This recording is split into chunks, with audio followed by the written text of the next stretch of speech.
bilang bahagi ng pagdiriwang ng 30th Police Community Relations Month, tampok sa serbisyo caravan ng Cebu City Police Office ang serbisyong tinabangay na nilahukan ng iba't ibang ahensya ng gobyerno at iba pang mga stakeholders na nagbigay ng mga serbisyong pangkomunidad.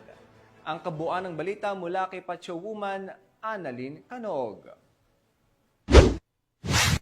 Bilang bahagi ng pagdiriwang 30th Police Community Relations Month, matagumpay ni sinagawa ng Cebu City Police Office ang serbisyong tinabangay, serbisyong karavan itong ika-29 ng Hulyo sa taong kasalukuyan sa Robinsons Galleria, Cebu. Pinangunahan ng makabuluhang aktibidad ni Police Lieutenant Colonel Maria Teresa T. Makatangay, Deputy City Director for Operations, sa ilalim ng pamumuno ni Police Colonel Enrico Evangelista Figueroa, Acting City Director, katuwang ng Cebu City Police Office. Sa nasabing aktibidad ang iba't ibang ahensya ng gobyerno at mga kasaping stakeholder mula sa komunidad. Ilan sa mga ahensyang lumakok sa karavan ay ang Pag-ibig, PhilHealth, SSS, PSA, NAPOLCOM, BIR, BGMP, Regional Internal Affairs Service 7, Philippine Coast Guard, Armed Forces of the Philippines at Legal Service Team. Nag-alok ang mga ahensyang ito ng iba't ibang serbisyo tulad ng aplikasyon at konsultasyon para sa mga benepisyo ng Pag-ibig, PhilHealth at SSS. Pagproseso ng mga dokumento mula sa PSA, pagtanggap ng aplikasyon para sa National Police Clearance, libreng legal na konsultasyon, impormasyon at serbisyo mula sa NAPOLCOM at BIR, pet wellness at libreng gupit para sa mga dumalo. Mahigit 500